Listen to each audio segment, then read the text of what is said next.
Here at the Canadian Club, we have always been a forum for public figures, thought leaders, and decision makers to share their ideas and inform the most relevant and compelling conversations of our time.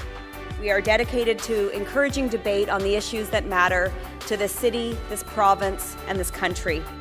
The Canadian Club is one of the most important podiums anywhere in the world that a Canadian can speak to, tell Canadians what it is that they think, develop those thoughts.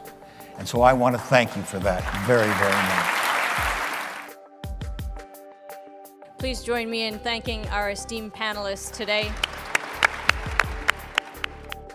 Through our programs and events, including our youth and young leaders programs, our diversity partnerships, our joint events, and our media and social media opportunities, we offer you access to dynamic political, social, and business figures from abroad and right here at home.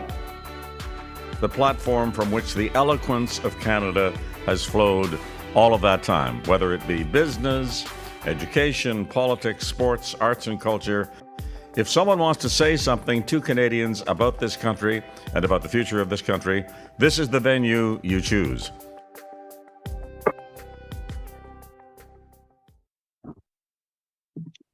Good afternoon, everyone, and welcome. My name is Joseph Lowe, President of Canadian Club Toronto. I'd like to begin by acknowledging that we are meeting on the traditional lands of the Huron-Wendat, the Anishinaabe, the Haudenosaunee, and the Mississaugas of the Credit First Nation. Our meeting place remains the home of over 70,000 diverse Indigenous peoples from across Turtle Island. Indigenous peoples are the original caretakers of Turtle Island, and for that reason, we are grateful for the opportunity to gather and converse today. Guests, thank you so much for joining us and welcome.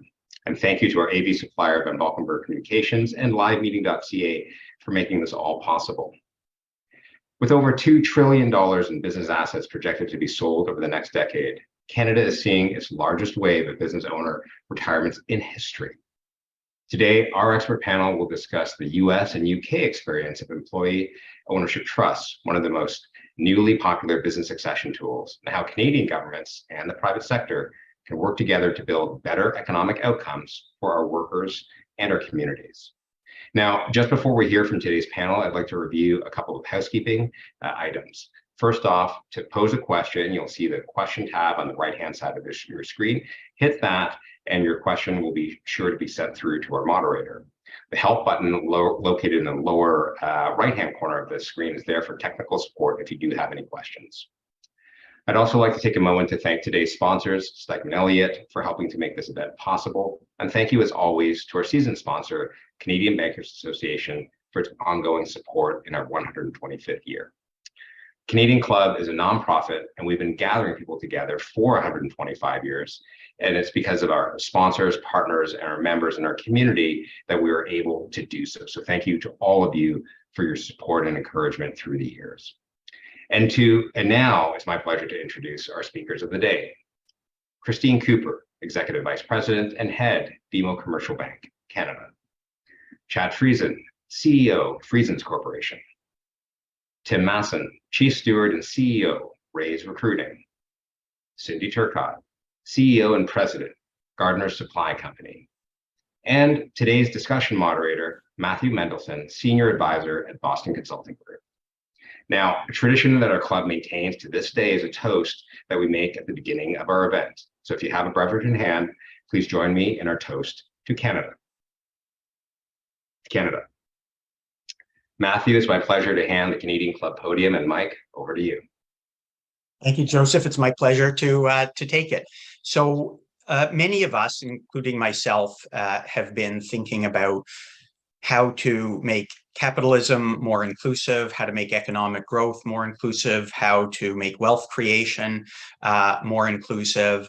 And one of the key pieces is employee ownership, and specifically employee ownership trusts that we're going to talk about today. And the people on this panel all have deep experience thinking about these issues. We're at a particularly important moment because the Canadian government, the federal government, in the 2021 budget and the 2022 budget made kind of subsequent commitments around creation of employee ownership trusts, and those consultations are all ongoing. A broad-based coalition of Canadian leaders from across diverse sectors, community sector, business sector, academic sector, have come together to encourage the government to continue moving forward in this direction, and also make sure that they get the policy design right, because that's really important. Employee ownership has been very successful in many other countries. We are going to talk about the UK and the US in particular, but probably some others as well. And right now, for example, there is $1.7 trillion in assets owned by 14 million Americans through their version of employee ownership trusts. As I say, the 2022 federal budget committed to the creation of a new dedicated tax trust structure, an employee ownership trust under the Income Tax Act to support employee ownership of business. And it's really important that right now we get together and make sure that they get this right. So before we jump into it with our panelists, I did want to just give a definition for our purposes of what an employee ownership trust is. They are very popular legal structures in many other countries that make it easy for a business owner to sell their company to their employees. Every employee becomes a shareholder of the company through this trust, and they become a shareholder for free. The reason employees don't have to pay for their shares is that the transaction is funded by debt, mostly or completely provided by the former owners themselves. The debt is then paid down out of future company cash flow. And once the debt is paid out, the company belongs to the trust, who owns it on behalf of the employees of the business. How the employees benefit from the trust depends on policy design, but it could take the form of paid dividends every year, or employees selling their stake in the trust when they leave the company or retire. And many companies that people in this audience would be familiar with have gone through this transition, like Bob's Red Mill and Taylor Guitars, and a big supermarket in Florida, Publix supermarket, which is kind of the size of Loblaws, and results in employees, some retiring with over $1 million in wealth through their share account. So a couple of notes before we get going, just to make sure we're all on the same page. This broad-based coalition that has come together, we've been using the general term employee ownership trust to include both the UK model and the American model. The American model is usually referred to as an ESOP, but we've been using the umbrella term to describe both of these. And the key for both the US and the UK models, even though they have some differences in feature and design, they have clear legal structures, they have targeted incentives to make them viable, and they are relatively simple to set up. If we want business owners to transition to ownership for their employees, we need simple structures and incentives to ensure that businesses have options other than selling to private equity or often foreign-owned competitors. So with that, I'm really excited to engage with our panelists, all of whom have different kinds of experience and engagement with employee ownership. So let's get to it. I'm going to start with Tim and Chad, and maybe Tim, Chad, I'll start with you first. Why are you here? What are your kind of personal and professional stories that bring you to focus on employee ownership trusts? And maybe you can tell us a bit about your business. Great. Thank you, Matthew. Friesens Corporation has been in business since 1907. So we're one of the oldest companies, definitely in Western Canada.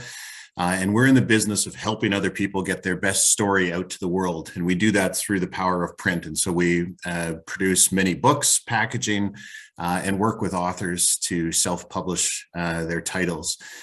And so why am I here?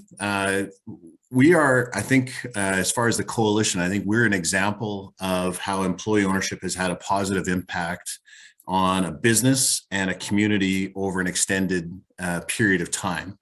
And so we've had some form of employee ownership goes back to the 1950s. And we've actually been owned in a number of different employee ownership models since then. And so I'm here because employee ownership has had a profound influence on our business, on our community, and on our region. And I believe very strongly that Friesens probably doesn't exist in southern Manitoba. That's where we're based, in Altona, Manitoba. I don't believe we exist here today if it had not been for the vision and generosity of the original Friesen family to be able to transition our company from family ownership to employee ownership. And that second generation of family owners looked down the path, and they said fourth and fifth generation family run businesses are really rare. And so they had that foresight and influence. They were very influenced by the cooperative movement of the day. And so they were very highly motivated to try and set a path for the company that would ensure its longevity. And so that set in motion this tremendous gift for the employees of the day, the employees of the future, and ultimately for the community and the region as well. And so with a little help, and this is one of the reasons why we're part of the coalition, with a little help, we believe that employee ownership can replicate and repeat stories like ours across the country, and ensure that businesses can continue their legacy and continue contributing to their community and to their employees like ours has. But it's not an easy transition. It wasn't an easy transition. It took decades for our company to transition through. And so there's an opportunity for us as a country to make it easier for employee ownership to be a real answer to the succession challenges that we're facing. And so that's what we're here for. We're here to pay it forward. We received a gift of employee ownership, and we're here to pay it forward and help other companies to make that transition as well. Thanks, Chad. That's very useful context and the benefits for employees and communities. And I'm going to come back later to the question of how to make it easier, because obviously it's worked for you. And so I think we'll talk more in a little bit about how it could be easier for other companies to do that without necessarily quite the level of struggle that it may have taken at Friesens. Sure. But you were talking about second generation, third generation transitions and transitions to new ownership and different divergent paths that those could take, which brings us to Tim, who I know you are thinking about these questions kind of deeply as you think about your business, but perhaps you can tell us about kind of your stage trajectory thinking at your firm. Yeah, so our company's been around a long time as well. We were co-founded in 1957 by my grandmother, and my dad bought the business actually in a similar transaction to the kind of one we're talking about here. It's called a leverage buyout, where my grandmother and her business partner funded the transition to him through debt. And I obviously grew up around the business, so did my siblings, but all of us were encouraged actually to look at other paths and other ways. And we were all in different paths. Particularly, my career was in tech for the first decade. And my dad's health declined kind of in an untimely way in his early 60s. And so the business was there, and I needed to help my parents figure out what the transition was going to look like. And just around that time, I started learning about something called B corporations or benefit corporations, and this whole idea of stakeholder capitalism. And certainly the idea that business could make a positive social contribution was one that I found really inspiring and really exciting. So I ended up getting involved, did a similar leverage buyout process, and transitioned the business. At the time, it was about 100 million in revenue with 100 employees. So sizable, complex and challenging for me to take on, certainly as a 32-year-old at the time. Probably way over my skill set and capability at the time. And so the last decade and a half has been a real learning opportunity. But I've really, what we focused on most was that idea of stakeholder capitalism, bringing employees in, teaching an ownership mindset, turning financials, inside out, from being very private in a private corporation to being, we're probably more public than most public corporations with our employees, and encouraging them to understand the business and get involved in how to continue to evolve it. So it's been an incredible ride, ups and downs, but we're now actually at 400 million and 400 employees. And so we've almost 4x the business over the last decade and a half. And I think, there's two parts for me. One, is you look at transition over time, how do you do that? And as someone who's passionate about stakeholder capitalism, recognizing that our employees have been critical to this growth that we've experienced over the last 4 years, it seems, the last 12 and a half years, it seems that the only option for me that doesn't feel like selling my soul, if I were to sell or transition the business, would be to sell it to employees.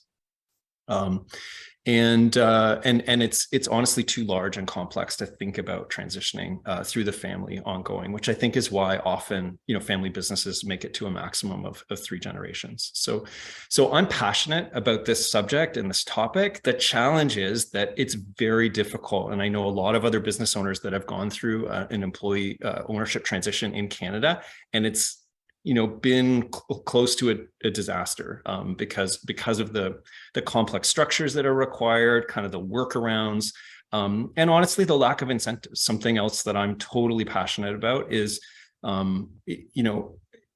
this is a great this is a great opportunity for Canadian society. And in order for it to scale, we kind of need all parties, including government, to kind of come to the table and be supportive of this type of transition, so that we don't lose the value in the businesses that we have as Canadians to global private equity or global multinationals, which realistically are the only 2 other options for where our business would transition to when I get to the end of my career.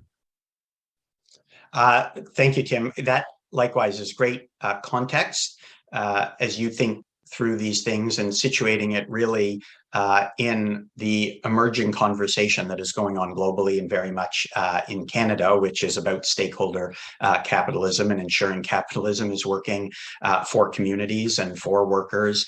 And so I appreciate all of that insight. And every story is different, but I'd like to turn to Cindy now, who is a business owner herself, or an employee-owned business, but also has been the past chair of the American Association of Employee Ownership Businesses. So she has great insight into kind of the politics of this and the history of it, and the challenges and opportunities. So first, Cindy, I'd just like to ask you if these stories sound familiar to you, and if they are aligned with some of your experience in the United States and the hopes and goals of business owners in the US who've transitioned to employee ownership.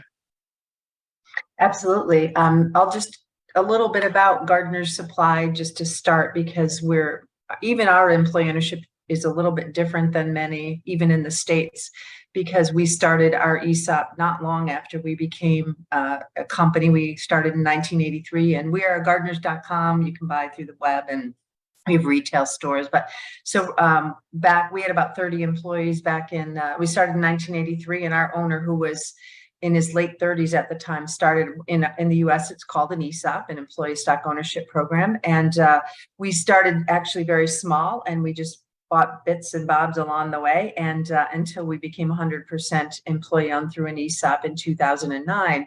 And our owner was very much about wealth equality, that we should own a piece of the business that we work in, that we would be more productive and interested in our retention, and all of those things that are very positive. Was really important, and is really what became true. And what started as just employee ownership and wealth equality eventually became our ownership succession in 2009. So a lot of ESOPs or employee ownership does do it more in a bigger lump than we did it. But so we have a lot of experience over a long period of time of all of the different incentives and different pieces and parts that happen in the US. And so we can talk about those a little bit later. But I've been very involved in the employee ownership world for a long time, because I do believe that we want to keep the wealth and the employees in the communities that we live in. And if Gardner's Supply had gotten bought by a strategic buyer or venture capital, they most certainly wouldn't have kept us in Vermont, which is in the Northeast, and we would have gotten moved more centrally, our call center, our distribution center. So it is absolutely a part of stabilization of community.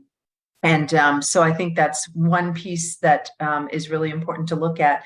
I also was the founding chair of the Vermont Employee Ownership Center. And when we get a little further into this conversation about what can you do to talk, how do you get the message out about employee ownership, this is a really important piece to talk about, is how do you get local people talking about employee ownership so people even know it's an option.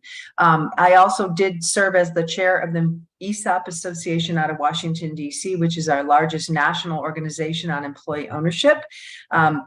And so we're talking about all the issues of employee ownership incentives, doing the advocacy, the political work.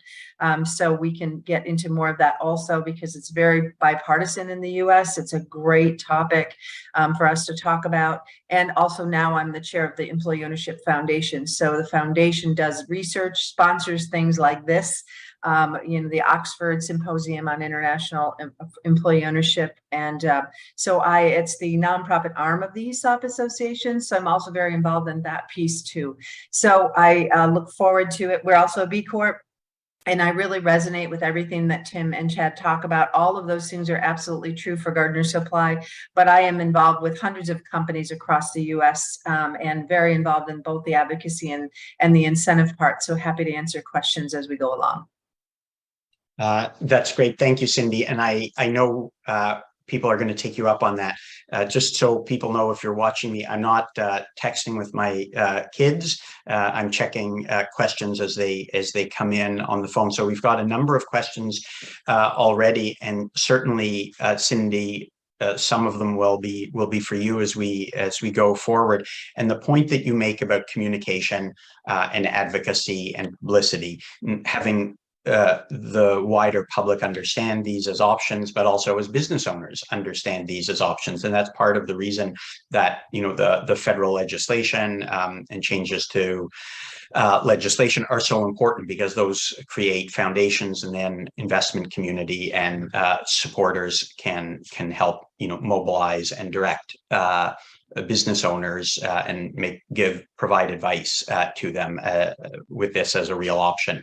I want to turn to Christine now and just ask you, as you reflect on the conversation so far, if this resonates with what you hear in the United States. I know BMO is very active in lending to employee-owned companies in the US. And if, as you think about that, I did want to ask you a question that just came in from an audience member, which is around how appropriate these are for smaller, medium-sized owned companies. So my understanding is that an employee ownership trust is ideal for smaller or medium-sized companies, but perhaps you can lend us a little bit more expertise or experience on that question.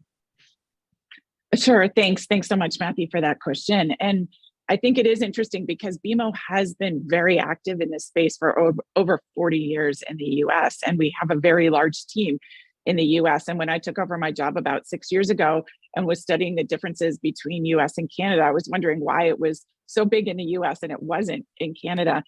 And so it's given me some time and opportunity to really understand, what is the difference between Canada and the US, and where is that opportunity? And I think that it's been such a significant business for us in the US because the outcomes are so strong. And Cindy and Chad spoke about this, but there's positive outcomes for local economies and for the workers. It really is a proven public policy. And so I think our customers in the US and our business owners like to do it because it keeps the businesses in the local communities. Chad and Cindy spoke a lot about that. It provides those opportunities for local talent. It increases employee retention. Another thing that we've learned a lot about is the importance of the employee-owned business for resilience through economic uncertainty. And we know that employee owners are more engaged, they're more accountable, there's higher retention, improved performance. And there's studies in the US that were done through the 2001 and 2008 recession that proved this point. Fewer bankruptcies, fewer liquidations. They have more staying power. So they benefit the local economies. They benefit the workers. They have staying power. There's so many positive things that it really just does start to beg the question. Are there different motivations or goals of Canadian business owners? And clearly, I think the answer is no. And we're going to hear, from Chad and Tim about that today. I think what we're missing in Canada is really the structure that's targeted at succession. And right now, as Tim spoke to, when an owner wants to sell and there's no family member to pass it down to, there's really only two options: to sell to private equity or to sell to a competitor. It's very difficult and expensive right now to do it in Canada. And I think, just to get to kind of the final part of your question, Matthew, we think that, it will be important in how it's set up to ensure, that it's simple and easy and has the effective tax incentives to ensure that it's applicable for small businesses, mid-size and large businesses, because it can be very beneficial for small businesses as well as large businesses. But the key is to make it simple, not complicated, set out clear rules. And I'm sure we're going to get into that more, but absolutely it can benefit very small businesses as well as large businesses. And the key is to set it up properly so that we can have that same outcome in Canada that we're seeing in the US. Yeah, and I'm just looking at, thank you very much. That's useful, and certainly my understanding of the structure has been quite useful and appropriate for smaller and medium-sized businesses going through those kinds of transitions. And there are a number of technical questions that are coming in, and we'll probably take some of them, but given our time, we're not going to go deep into any specific thing. And I would encourage people to take a look at the Coalition's website, where there are more technical documents and technical advice on how these can be set up in the most appropriate ways for workers and communities, and they are different than kind of ordinary stock plans that employees can buy in sometimes in their employer, or a stock option where that they can exercise at a later time. And so there are important differences, and this is a much more ambitious model of transition to employee ownership than just the ability for employees to have stock options, for example. Christine, in your discussion there, you started to focus on outcomes, and I'd be interested in Cindy's view on this as well, given your experience with many employee ownership businesses, whether the kinds of things that Christine was talking about, whether there are other things that you think make employee-owned businesses different in terms of the outcomes they pursue. Does it change the way the business operates in any substantial way? I think people would be interested in your experience on those. Yes. Well, certainly you don't have to, right? You don't have to do it any differently if you don't want to. But all of the statistics show that if you take an employee-owned company and you make it a participatory, not a democratic, but a participatory work environment, that you will have a better outcome financially, culturally, all of that. So there is definitely correlation about having a really great work environment. And Christine spoke a little bit about some of the data back in the recession. And if you look at the data in the pandemic, and the foundation did part of this Employee Ownership Foundation, you can look at it on our site. But during COVID, there was a 4-to-1 gain over employee-owned companies versus non-employee that retained their jobs and then kept people's hours and had more protective measures. And if you just look at that data, you have all those people who aren't going out on unemployment. They're not going, so you always, when you look at these incentives, you have to look at what those incentives are doing to create this wealth equality and costs that the government may not have to pay down the road for other things like unemployment. So I think this connection to how employee-owned companies take care of employees, because that's who's the shareholder, right? Or the beneficiary of the shareholder. So I know culturally, we're all trying to do a really good job of making connection for our employees with our management teams, and how are we making sure that people understand that the work that we do has a direct benefit on the value in our accounts, in our employee ownership accounts.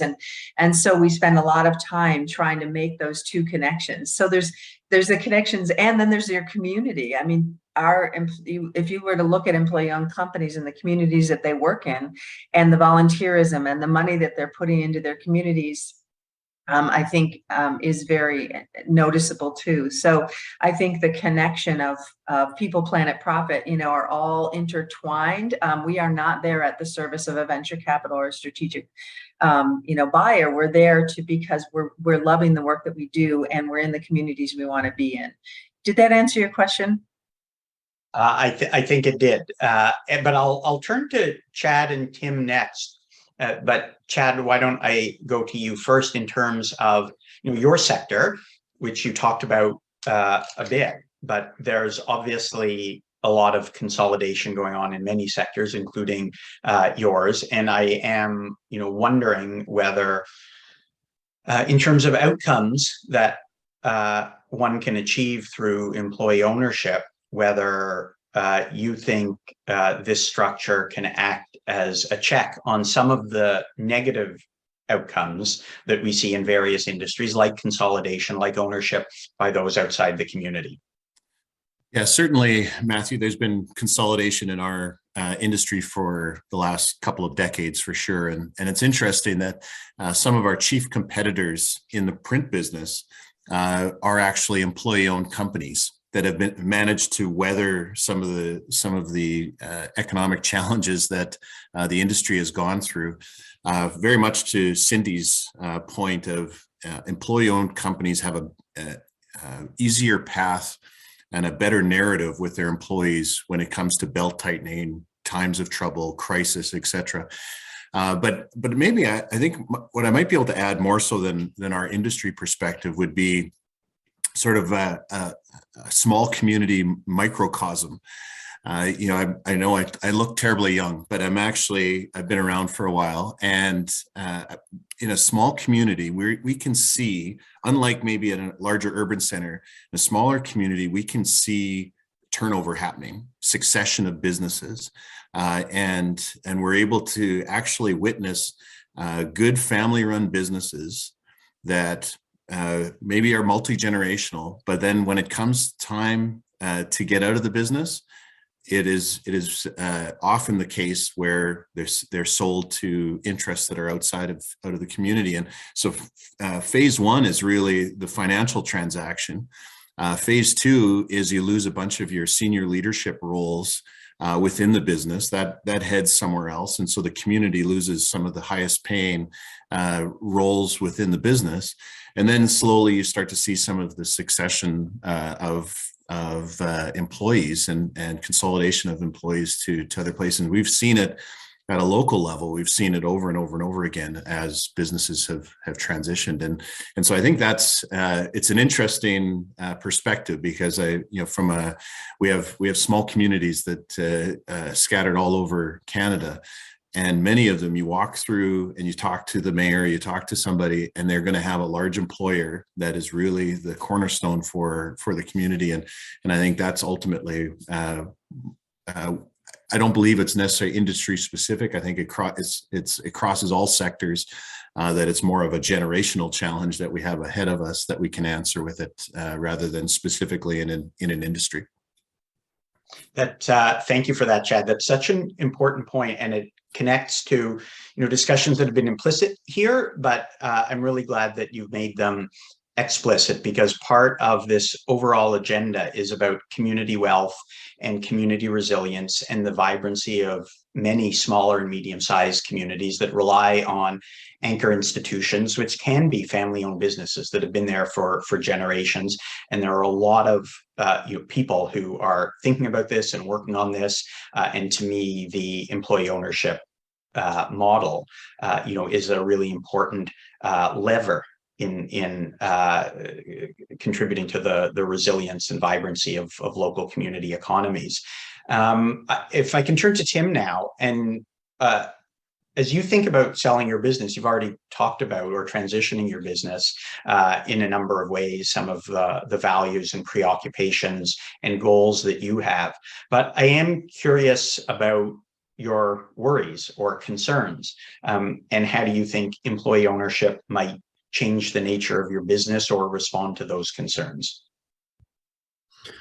Yeah, I think we've been experimenting over the last 12 or 13 years that I've been doing this along the lines of creating an ownership culture and ownership mentality. I was on a presentation like this a decade ago, and I think Cindy referenced some of these statistics where in the US, employee-owned companies outperform non-employee-owned companies, but especially when they have an employee ownership culture. So you need to have Cindy called it a participatory culture. We call it, distributed decision-making or self-management. Those are terms that we would use. But, the idea is that people understand the context of the business and take responsibility for their individual roles and how those intersect and interact with other people in the business so that we lead the business and move it forward together. We, as a company, we've already implemented over the last couple of years a broad-based employee profit sharing program, which is, an incentive that's benefited employees greatly. And so I think, Matthew, like when I think about what I'm worried about, honestly, the thing I'm most worried about is that I'm on this panel and I've publicly committed to pursuing employee ownership over time. I've publicly committed to it in the Globe and Mail. And I'm worried that the policy and the structures won't be in place in Canada that make it, feasible and easy to transition our business to employee ownership. So it's probably the biggest thing I'm worried about, because to me, we've already proved the value of employee engagement and employee ownership mindset in our business. It's just actual equity participation, which is the sort of the last mile for us. Thank you. That's helpful.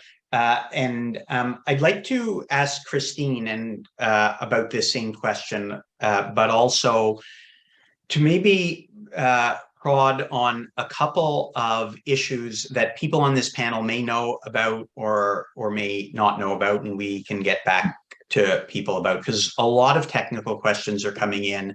And Christine, you may or may not be in a good position to answer these. Cindy, you may have some knowledge of these in the US. And again, the coalition itself has a number of principles and goals and things that we have been advocating for. But there are a number of technical pieces which are policy questions that we're encouraging around government, but that will be important for the government to make decisions on. But Christine, I wanted to ask you about employee ownership as part of, a company's commitment to equity, diversity, inclusion, social justice. But I'd be interested in your views on that. But there are technical questions about, for example, whether lending criteria for employee owner transitions are different than other leveraged buyouts, or whether employee ownership businesses, and Cindy, this may be a question for you, have different transparency or public reporting requirements than other kinds of firms. So again, interested in the question of EDI, and employee ownership is a part of that, but also we're starting to get lots of technical questions. So if people feel comfortable addressing some of those, that would be great as well. Christine? Okay, thanks. I'll start with the first one and end with the second and open it up for other people as well. And I think, we talked a lot about the local communities and some of the positives of employee ownership, but I think one of the things to really just double down on is that ability that this has to provide that social good. And, at BMO, we have a purpose to boldly grow the good in both business and in life. And I think, many other companies are also very interested in what their impact is and what they can do as part of their purpose to improve the communities that they are in and the people that they work with. And I think that the outcomes, again, that we've studied over many years of doing this are just so incredible that it's hard to not recognize what they can do. And there were studies that have been done by the National Center for the Employee Ownership that found that visible minorities, participating in an employee-owned company, earn wages 30% higher than their peers. Women owners, almost 20% higher than their peers. Matthew mentioned earlier Publix, which has proven stories of a cashier who worked at Publix who retired with over $1 million in their share account.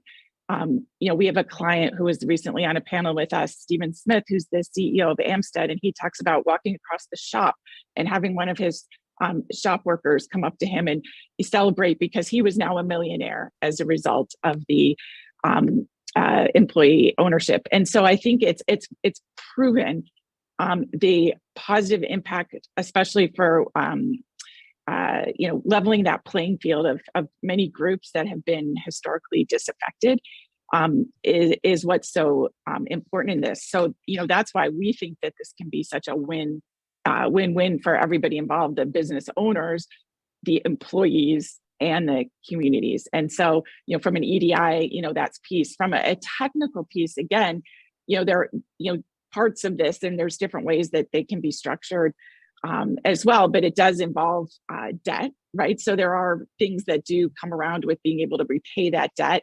So there's analysis that is done. And I think there's lots of opportunities and options that we can look at for ways to ensure that there's appropriate incentives and ways that debt can be provided. Again, we've been doing this for over 40 years in the US, and there's learnings, and I think there's learnings in the US and the UK on ways to do this and ensure that it's available as needed to facilitate the transition in a way that makes sense, because it does involve incurring debt initially and then that debt getting repaid in time with the company. So there would be a lot of technical things around that, but fundamentally, again, it's been proven in the US and the UK, and I think there continues to be opportunities for us to continue to look at what's working well and what we can also learn from in Canada as we roll this out to ensure that it's broadly available as would be beneficial for all companies. Yeah, thank you for that. I'm going to go to Cindy now with kind of a multi-parted question. Cindy, hopefully you can work it through, because I'm trying to integrate as many of the questions as possible. Some of the questions, again, are technical, like what happens when an employee leaves. And my understanding, depending on the specific of the policy design, but they get their ownership shares transferred to them based on their value. But if you want to speak to those kinds of specific questions, that would be great. I guess the multi-pronged question, Cindy, is if you wanted to pick up on are there different reporting requirements for employee-owned businesses? And what are the one or two pieces of advice you would give to Canadian governments and Canadian policymakers as we set these up? What mistakes should we not make? What are the best designs? I know it's a very broad question, but I'm going to turn it over to you. I know you have lots of experience with these things. Yeah, why don't I just start with just a little brief about how an ESOP works, just because that'll help with the employees leaving and all that. So with an ESOP, as a let's say you paid $1 million and you have that in shareholder debt, and you're going to pay 1/10 of that off every year. That, as the debt is paid off, those shares that are related to that debt get put into employees' accounts, and it's done as a percent, generally as a percent of pay. It can never err on the highly comp side, so you can do things that are equal or something like that, but we'll just say percent of pay. So every year you're getting money put into employees' accounts, and it is the company that is paying down that debt. It's between the ESOP and the company is paying down that debt. So the company is making that contribution, and that's where the incentives come in to help the company to want to have the affordability to do this. And we'll get to that in a second. So anyway, so you're putting money into the employees' accounts every year, and then there's people that are leaving.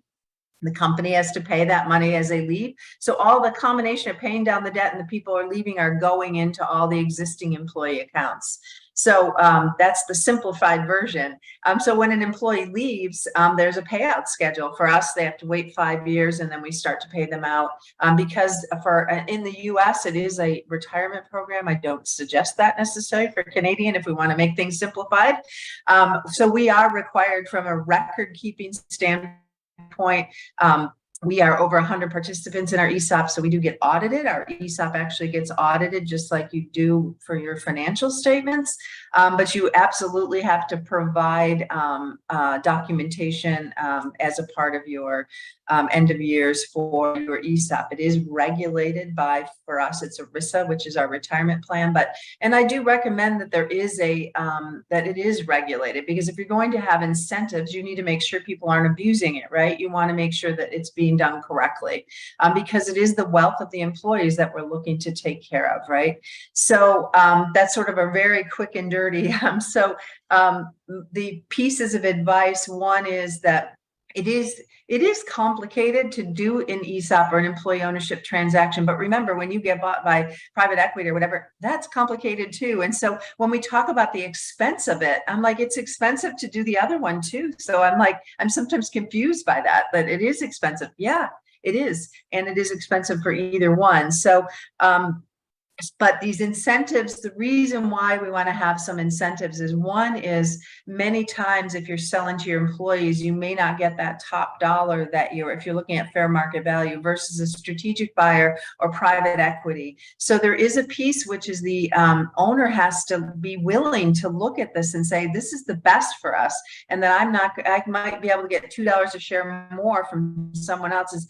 And so there's that pull. And so the incentives partly are to incentivize the owner also to think about this model, have some incentives so that they go this route, because we have to do something to stop the wealth inequality, or we're going to have the entire world owned by private equity. So we have to have something that's saying this is a really important model, this wealth equality, and that we want to get money in the hands of all, not in the hands of few.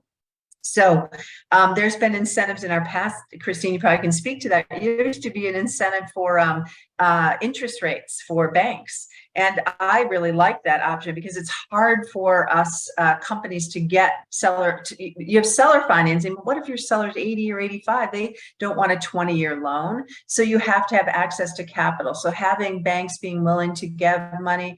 But then the other is, what's the incentive for the shareholder? We do have an incentive, which is that you can take a portion of the money that is given to the selling shareholder, and that they can have a deferred or potentially a no tax event if it goes into their into their future family if they pass away. So there are incentives out there for tax deferral for the selling shareholder.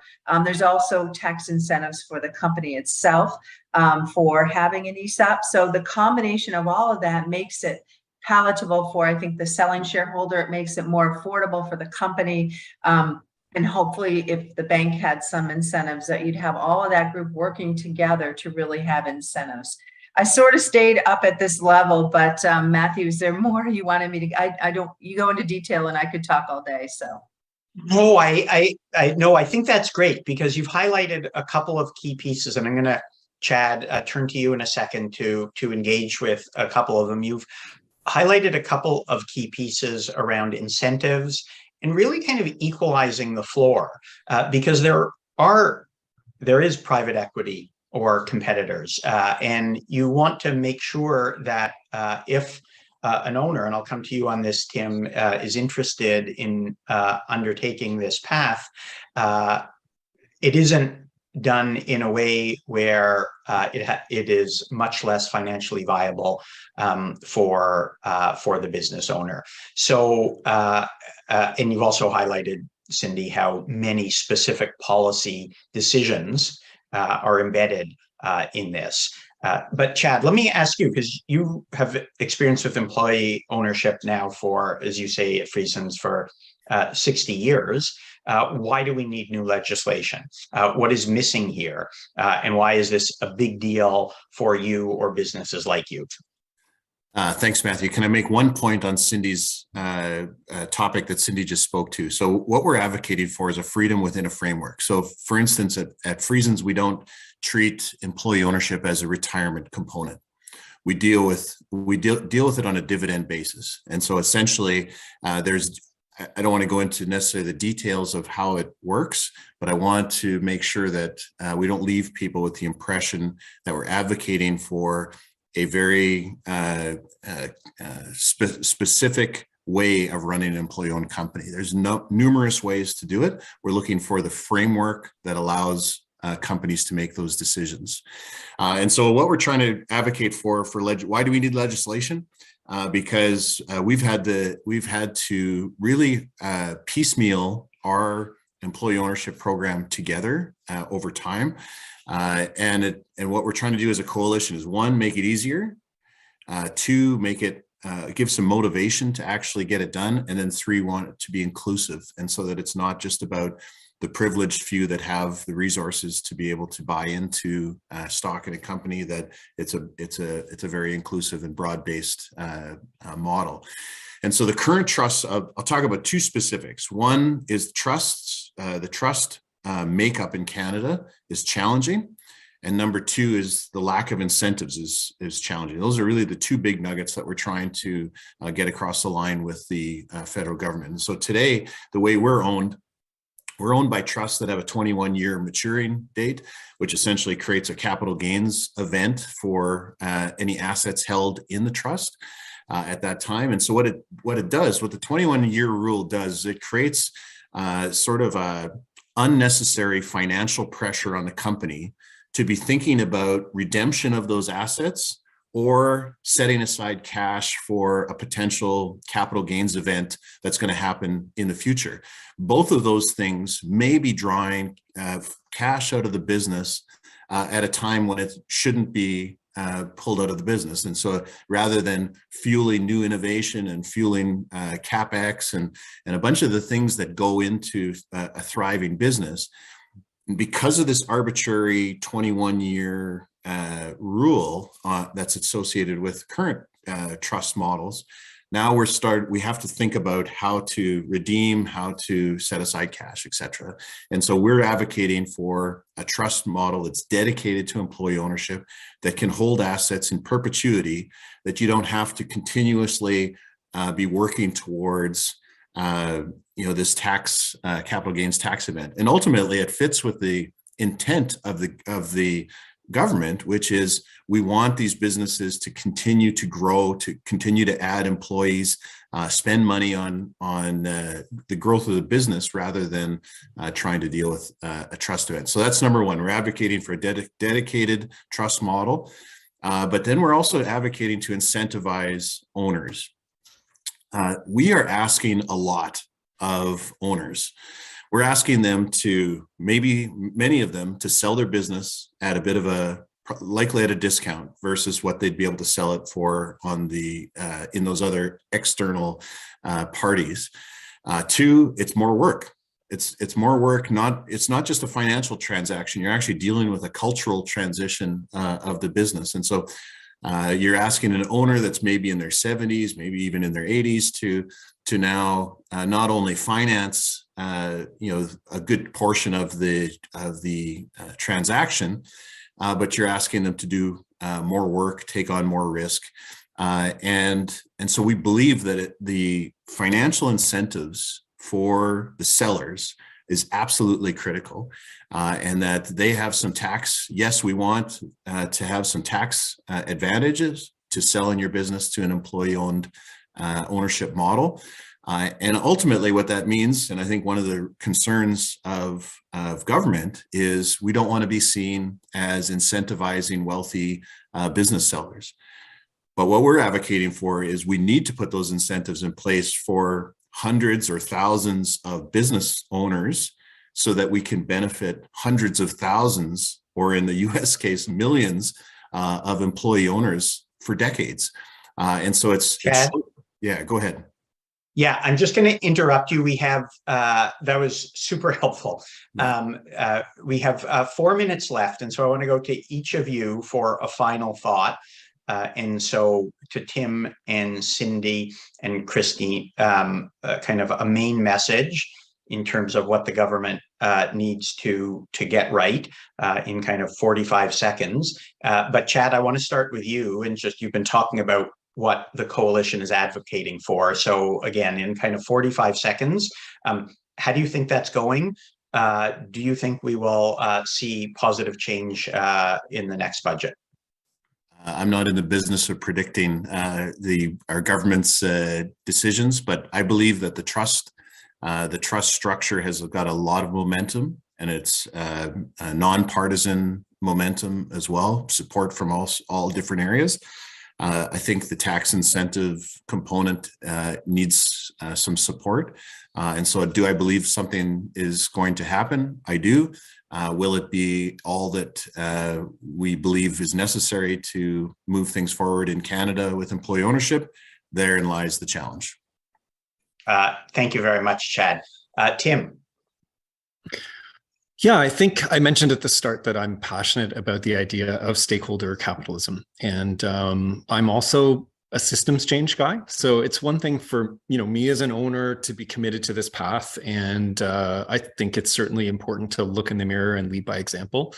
But also, by my understanding, there's trillions of dollars of economic value that will be sold over the next decade just because of demographics by business owners and transitioned. And this is a moment, actually a demographic moment where we really need to capture the opportunity as a society to have those businesses transition, in a positive direction. My understanding is that the UK implemented legislation like this only a couple of years or, a decade ago, and already hundreds of businesses that wouldn't have otherwise transitioned.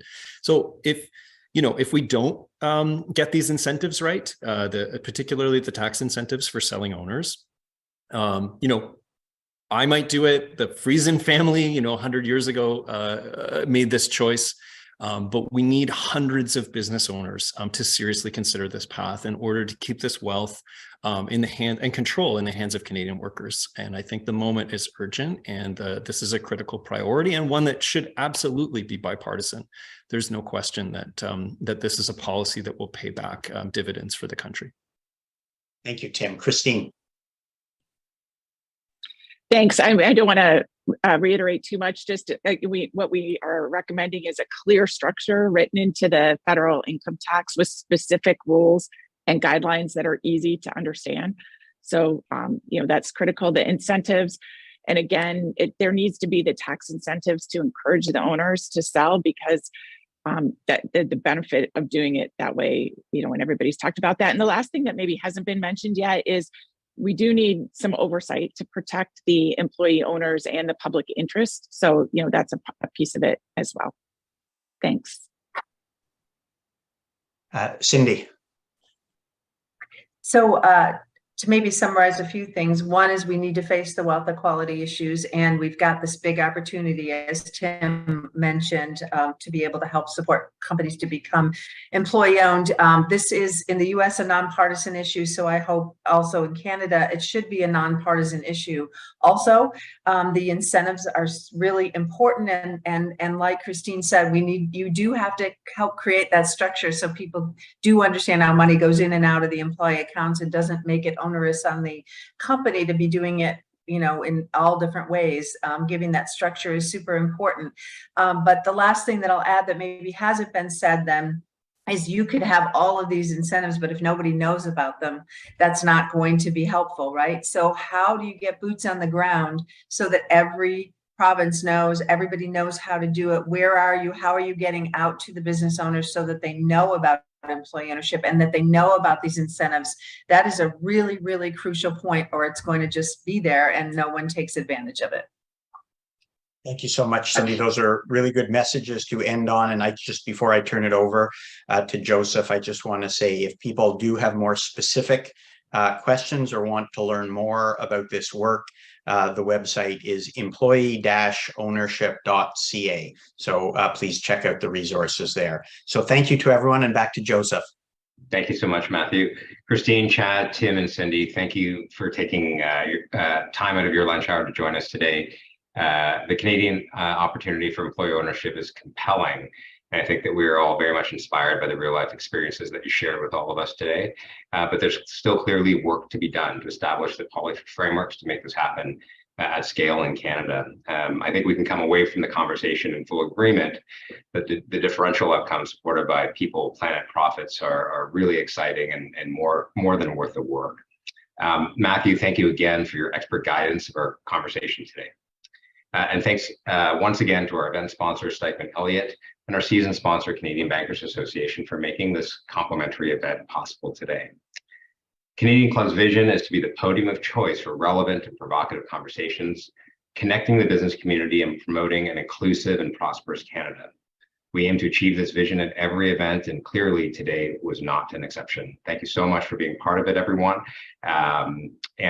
Just one final note, please join us in person or online on March 7th on the eve of International Women's Day, when we host Rania Llewellyn, CEO of Laurentian Bank, Canada's first female CEO of a Canadian chartered bank.